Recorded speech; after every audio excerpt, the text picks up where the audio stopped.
Buenas tardes, el Señor les bendiga. Quisiera invitarles a mantener sus Biblias abiertas en el capítulo 1 de Colosenses, en los capítulos 24 al 29. Hoy quiero conversar o presentarles a ustedes acerca de el privilegio y la tarea del ministerio. Puede ser que algunos tengan por menos el valor del ministerio e incluso la finalidad propia del ministerio y la metodología que se pueda utilizar, que la Biblia misma a través del apóstol Pablo nos describe. Antes de entrar en materia, vamos a recordar algunas cosas para fijarlas en nuestras mentes. El apóstol Pablo se encontraba preso en Roma, esperando juicio, más o menos por los años 60 al 63, cuando él escribió esta carta. Y lo hizo con el propósito de combatir algunos legalismos judaicos que se habían infiltrado en la iglesia y algunos errores, algunas herejías, falsas doctrinas del gnosticismo que estaba en formación, pero que estaba siendo captado por algunos en la congregación. Estos errores que se filtraron en la iglesia, haciendo dudar tanto de la divinidad de nuestro Señor Jesucristo como de su humanidad, amenazaban la fe de los cristianos, poniéndolos en peligro de apartarse del evangelio, siguiendo esas falsedades, lo que él llamaría en otro lugar un evangelio diferente. Revisemos entonces el texto.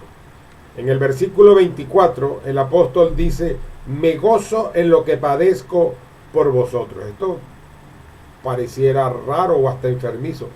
Me gozo en los padecimientos. ¿Por qué lo dice? ¿Cuál es esa razón?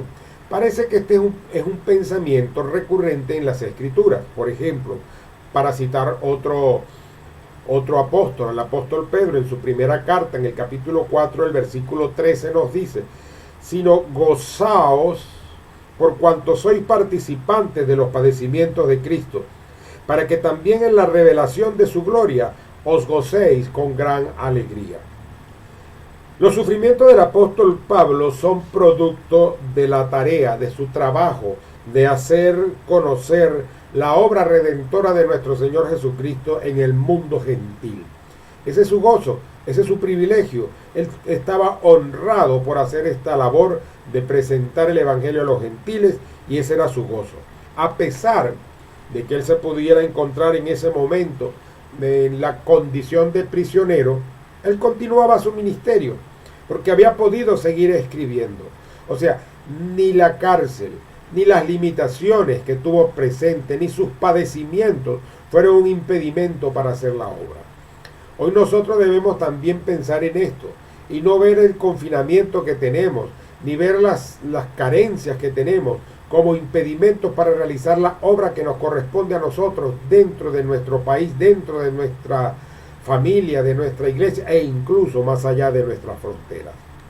Esos padecimientos que él experimentaba ofrecían a los colosenses un motivo para permanecer firmes en la fe.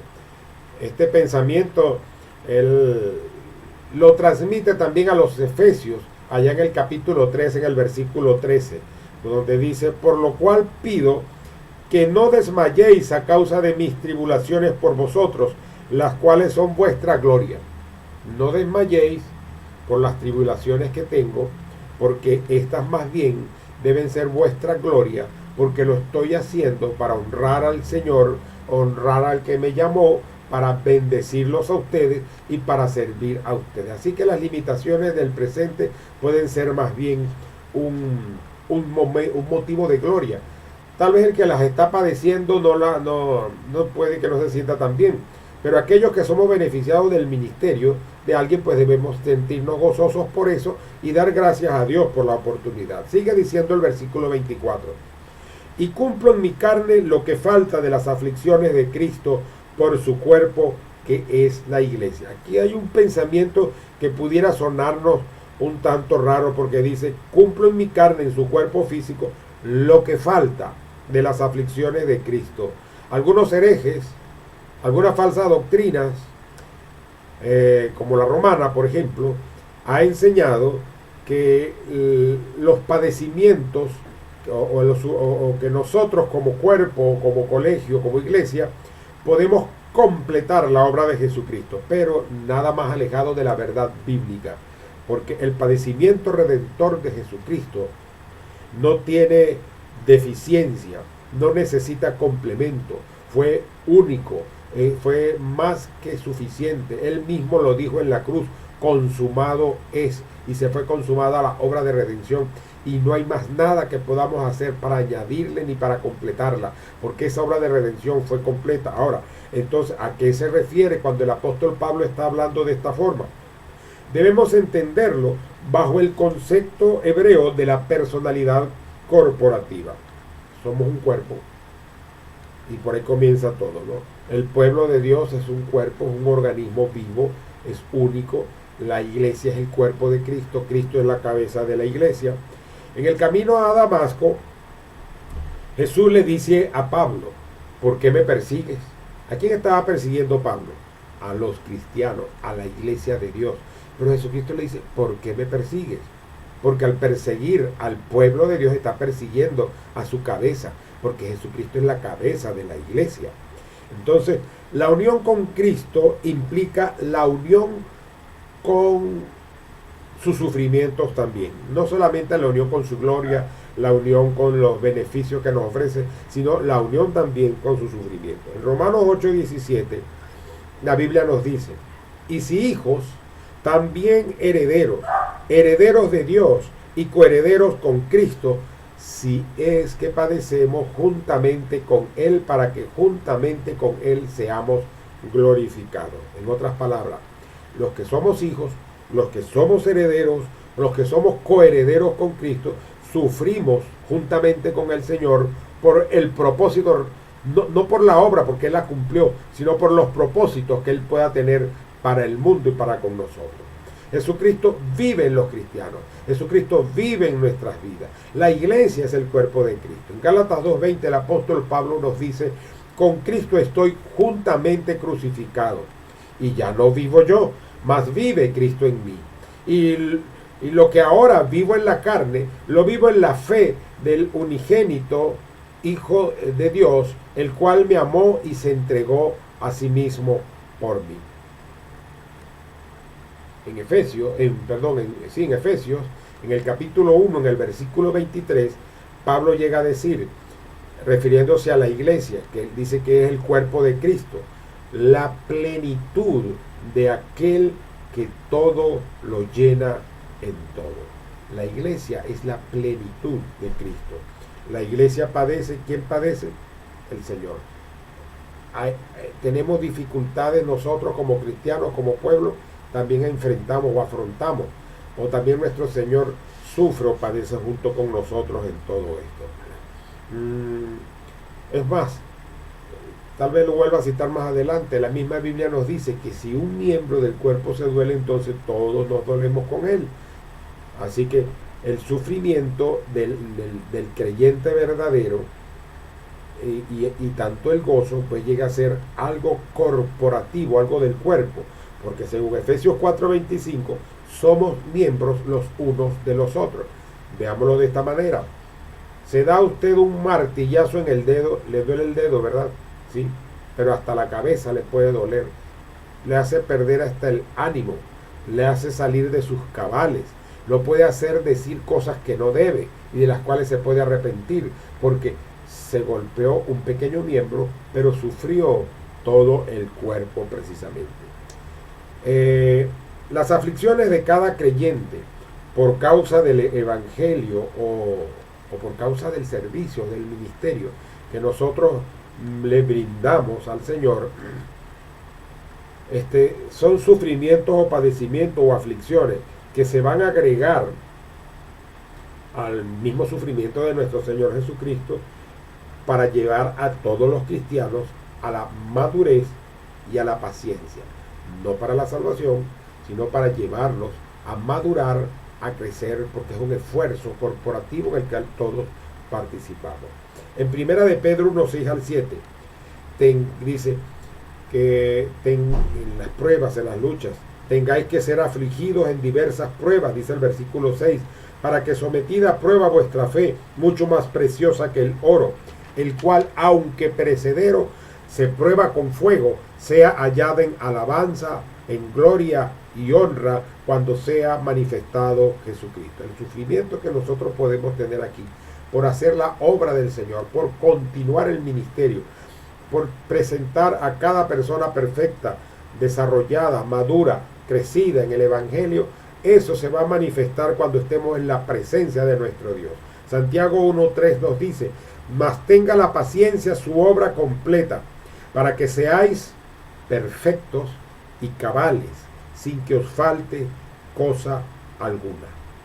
En este sentido, entonces, el sufrimiento por causa de la obra y del ministerio del Señor Jesucristo llega a convertirse en un honor y en un privilegio que nosotros tenemos. En el versículo 25 dice: de la cual, se está refiriendo a la iglesia, he sido hecho ministro. La palabra ministro viene de, el equivalente es oikonos en griego, oikonomos, que viene a ser mayordomo, administrador. Pablo está diciendo que él asume la encomienda de ser un administrador en la iglesia del Señor, que ha sido puesto para administrar las cosas del Señor, como podemos haber sido otros puestos para administrar los misterios de Dios y la obra del Señor y lo que Dios ha puesto en nuestras manos. Así que el ministerio del apóstol Pablo, dentro de los propósitos de Dios, estuvo centrado en el mundo gentil. Recordemos que al principio de su ministerio él llegaba también a los judíos, pero el rechazo de los judíos pues lo llevó no al convencimiento, porque eso estuvo desde el llamado en su principio, sino a la aceptación, que sí es como el Señor le había dicho, que él iba a un mundo específico, al mundo de los gentiles, donde él se había sido formado, donde tenía un dominio de la cultura, tanto judía como gentil, y él podía ser de bendición allí. Romanos 15:16, el apóstol Pablo dice que él fue llamado para ser ministro de Jesucristo a los gentiles, ministrando el evangelio de Dios, para que los gentiles le sean ofrenda agradable, santificada por el Espíritu Santo. Miremos el versículo 26, y nos habla del misterio de Dios que había estado oculto, el misterio de Dios. Recordemos primero que los gnósticos pensaban en una serie de grados de conocimiento. Mientras más grados, entonces tú ibas adquiriendo mayor cercanía a Dios, podías tener más salvación. Era el conocer misterios que eran transmitidos, que era por niveles, como las logias estas masónicas o cualquier otra logia, Rosacruz, todas esas cosas que tienen niveles y grados y van alcanzando cuestiones así. Bueno, en medio de todas esas herejías, pareciera de un mismo punto. El secreto dado a conocer, guardado desde el principio, fue dado a conocer solo por revelación divina. Y es manifestado a los santos, a los cristianos, al pueblo de Dios. Dice el versículo 27, que ese misterio que se nos revela es Cristo en vosotros, la esperanza de gloria. Pero ¿a quién les está escribiendo Pablo? ¿A quién es ese vosotros? Los gentiles que están en Colosas. ¿Qué nos está diciendo aquí? Que los gentiles son incluidos en la familia, en el pueblo, en el cuerpo de Dios, en el cuerpo de Cristo, en la iglesia. Algo impensable para el mundo judío, porque ellos se creían únicos y exclusivos, solo para ellos. Pues Dios dice, no, yo desde un principio los puse a ustedes para que fueran luz a las naciones, y no lo fueron. Porque mi propósito, estoy parafraseando palabra de Dios, no es que solo ustedes fuesen salvos, sino que fuesen todo el mundo salvo. Y no voy a crear una nación allí exclusiva para ser salvo, para hacer que la humanidad se pierda. Por eso nos dio a Jesucristo. Por eso Jesucristo no es que murió por un grupito, no es que murió por los escogidos. Jesucristo murió por todos. Y cuando aceptamos la escogencia, cuando aceptamos el llamado de Dios, Dios en su soberana voluntad y en su sabiduría originaria nos acepta, nos escoge entonces desde el principio, porque Él conoce pasado, presente y futuro al mismo tiempo. Y para nosotros es un presente, pero para Él es un pasado. Por eso nos escoge desde antes de nacer, desde antes de la fundación del mundo, pero en base a nuestra decisión de fe en Jesucristo como Señor y Salvador. No fue que te escogió a ti para ser salvo y que los demás se vayan al infierno. No, eso sería un Dios de horror y de terror, y no es el Dios no es el Dios que yo conozco en la Biblia. Para mí es un Dios de amor que dice que amó al mundo y que nos dio para que todo aquel que en Él crea no se pierda, mas todo aquel que en Él cree, presente, no se pierda, mas tenga vida eterna. En Efesios capítulo 3, el versículo 6 nos dice que los gentiles son coherederos y miembros del mismo cuerpo y copartícipes de la promesa en Cristo Jesús por medio del Evangelio. Es a través de Jesucristo que los gentiles somos incorporados a ser pueblo de Dios. Es más, somos llamados el nuevo Israel, el nuevo pueblo de Dios, el pueblo escogido por Dios somos nosotros, formado un pueblo entre gentiles y entre judíos, pero que se hayan convertido al Evangelio. No gentiles que se pongan a practicar como judíos, no, sino judíos convertidos al Evangelio. Versículo 27. A quienes Dios quiso dar a conocer este misterio. El misterio de la redención estaba oculto en los propósitos de Dios. El hombre no tiene de qué gloriarse. Era el propósito de Dios y se revela a quien Dios quiere y lo está revelando a los santos, a la iglesia, a su pueblo. Entonces en Efesios 2, versículos 8 y 9 dice: porque por gracia sois salvos por medio de la fe, y esto no de vosotros, pues es don de Dios, no por obras, para que nadie se gloríe. Así que nadie puede decir que se siente gloriarse por ser un pueblo de Dios, gloriarse por ser cristiano, gloriarse por ser llamado, escogido, adoptado, santificado, justificado, regenerado. No, Señor, no hay nada de que gloriarnos porque no merecíamos eso. Solamente el amor del Señor para con nosotros ha permitido que su gracia nos alcance y ha permitido que nosotros podamos ser pueblo de Dios, hijos de Dios, familia de Dios, cuerpo de Cristo. El versículo 27 también dice que es Cristo en vosotros la esperanza de gloria. La persona sin Cristo no tiene esperanza. Tú podrás tener todo el dinero del mundo, pero sin Cristo no tienes esperanza. Tú podrás tener todo el poder del mundo, político, económico, militar, pero sin Cristo no tienes esperanza. Tú podrás tener todo el conocimiento intelectual, la sabiduría y la biblioteca más grande del mundo, pero sin Cristo no tienes esperanza. El infierno está lleno de ricos, está lleno de pobres, está lleno de sabios, está lleno, sabios entre comillas, está lleno de gente poderosa militarmente, políticamente, económicamente, como tú los quieras llamar, pero nada de eso los puede librar del infierno, porque sin Cristo no hay esperanza. Y nos lo recuerda el apóstol Pablo en Efesios 2:12, a nosotros ya los cristianos. En aquel tiempo, cuando no teníamos a Cristo, estabais sin Cristo, alejados de la ciudadanía de Israel y ajenos a los pactos de la promesa, sin esperanza y sin Dios en el mundo. Sin esperanza y sin Dios en el mundo. Ay, pero es que yo creo en Dios. Hasta el diablo cree en Dios. Así que el problema no está tanto en creer, sino quién es que gobierna tu vida, a quién le has entregado tu vida, quién gobierna tus pensamientos, tu palabra, tus acciones, quién es el Señor de tu vida. A eso es a lo que se está refiriendo.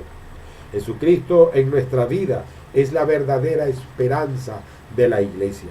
Romanos 5:2.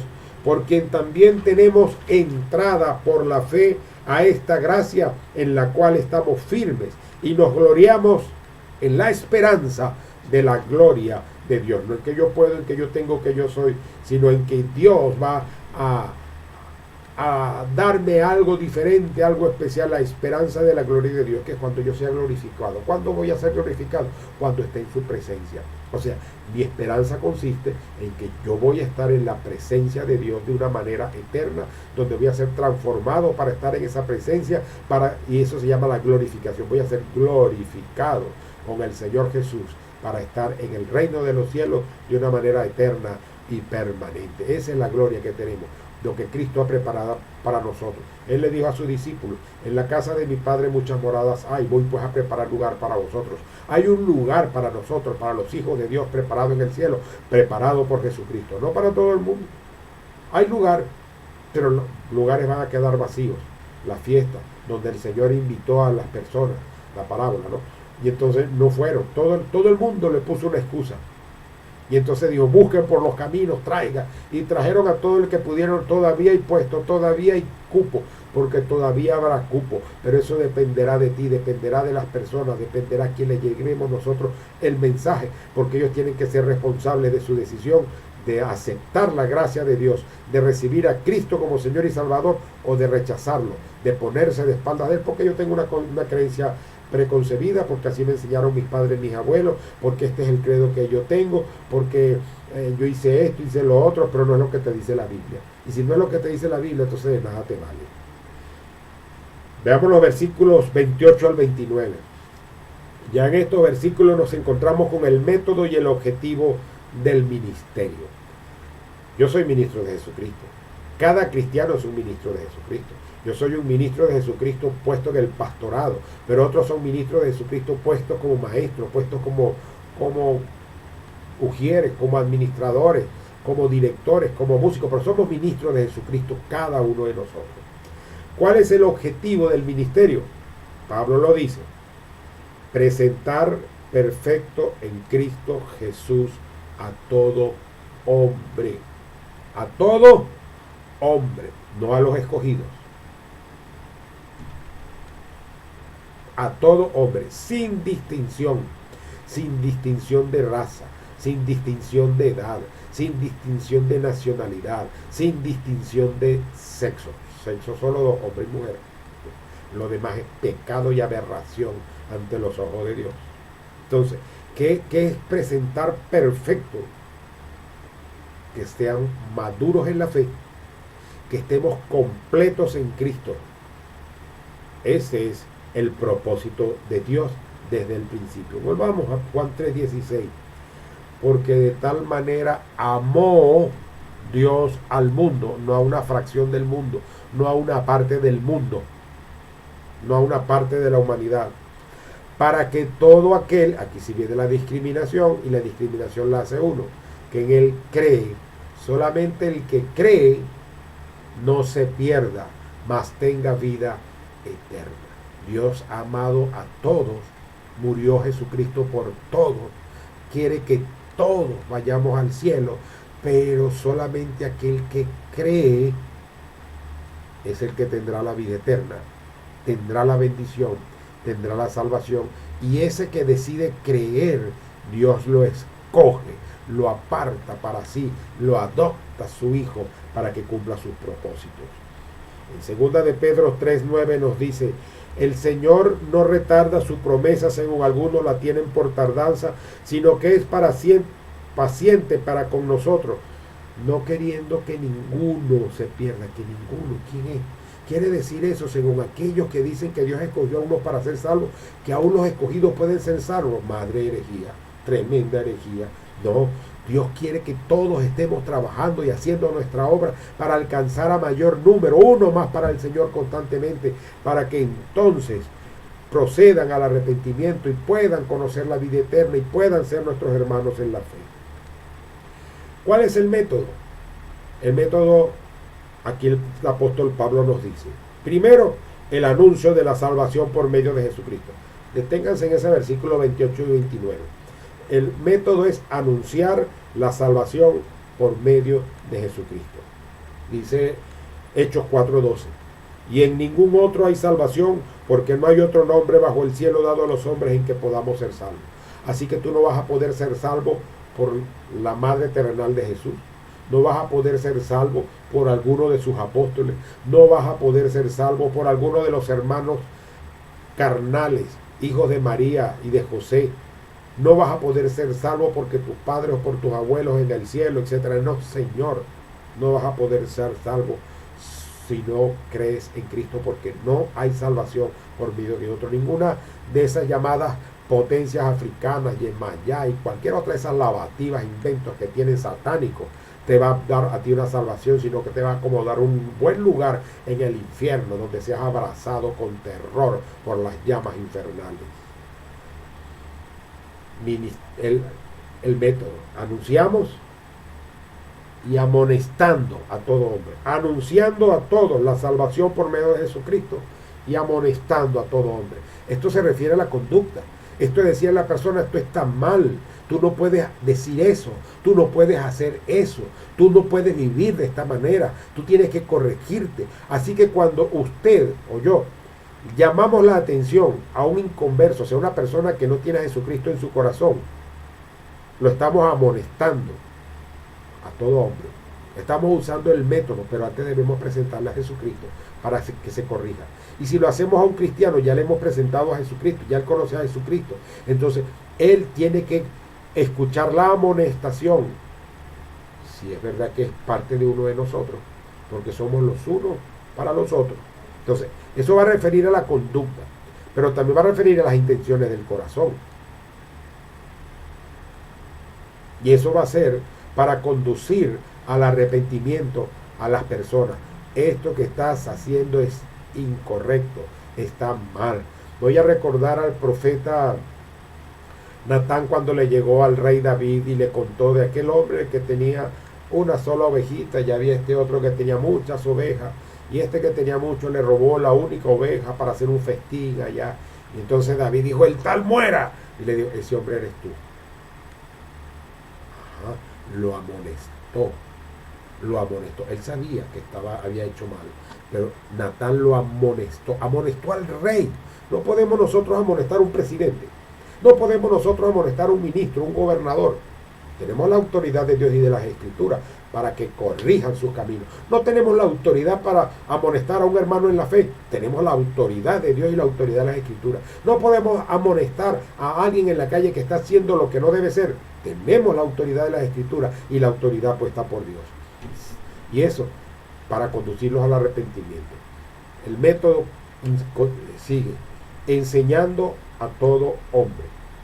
Les llevamos a Cristo, los amonestamos y ahora los enseñamos. Se refiere a la doctrina, a la calidad de lo que le enseñamos. Esto tiene que ver con la fe, va dirigido al intelecto, y eso lo enseñamos en toda sabiduría, sin ocultarle nada. No es que tú vas paso por paso, vas a tener un nivel para luego tener otro nivel de conocimiento y de sabiduría. No, en toda sabiduría les amonestamos sin ocultar nada.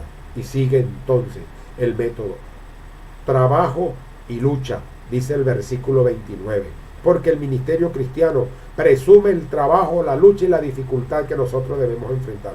Si tú estás muy cómodo por ser cristiano, hay que dudar entonces de ese esfuerzo y de ese ministerio. Hay que dudarlo, porque no hay trabajo, no hay lucha. Eso es un esfuerzo activo, ese ser combativo, estar combatiendo. El apóstol Pablo también dice combatiendo unánimes, o sea, todos nosotros como pueblo. Eso debe ser insistente. Y para hacer ese combate que hacemos, para mantener y presentar perfecto en Cristo a toda persona, debemos hacerlo armados con la armadura de Cristo, que nos está descrita en Efesios 6, 11 al 18, que no se los voy a leer ahorita, pero usted lo puede buscar, Efesios 6, 11 al 18. Pero trabajo y lucha según la potencia de Cristo, que actúa de manera poderosa en la vida del ministro, en la vida de Pablo actuó y va a actuar en la vida nuestra. Efesios 6, 10. Fortaleceos en el Señor y en el poder de su fuerza, porque Él solamente puede darte la fortaleza necesaria para cumplir el ministerio. Filipenses 4, 13. Todo lo puedo en Cristo que me fortalece. Podemos hacer la obra, podemos cumplir el ministerio. Hoy hemos visto, y esto a manera de conclusión, que servir al Señor es un privilegio, que sufrir por el Señor y su obra es un honor y es también un privilegio, que el misterio oculto es que los gentiles podemos ser pueblo de Dios. Y se nos habló del objetivo de Dios, y es presentar perfecto en Cristo Jesús a todo hombre, y nos habló y hablamos del método. ¿Cuál es el método? Anunciamos el evangelio, amonestamos a todo hombre, enseñamos a todo hombre, y ese trabajo y ese ministerio, ese método requiere trabajo, lucha, esfuerzo según la potencia de Cristo, en la cual debemos nosotros esforzarnos. Que el Señor les bendiga. Amado Dios y Padre Celestial, honramos tu nombre, te glorificamos, te damos gracias por el tiempo que nos has dado acá para estudiar tu palabra. Permite, oh Dios, que nosotros podamos asumir nuestra vida cristiana y el ministerio que has puesto en nuestras manos como un honor y un privilegio. Que entendamos claramente el objetivo de presentar a todo hombre perfecto delante de ti, y el método que nos has dejado: primero, anunciando el evangelio de Cristo Jesús; segundo, amonestando a todo hombre; tercero, enseñándolo doctrinalmente, correctamente, basado en las Escrituras, y sabiendo que necesitamos esforzarnos, trabajar y luchar de una manera en la cual necesitamos solamente la potencia de Cristo, la sabiduría tuya y su poder para poder llegar y hacer el ministerio que nos has encomendado. Y en tus manos dejamos, Señor, nuestras vidas y nuestra iglesia, en Cristo Jesús. Amén y amén y amén. Dios les bendiga.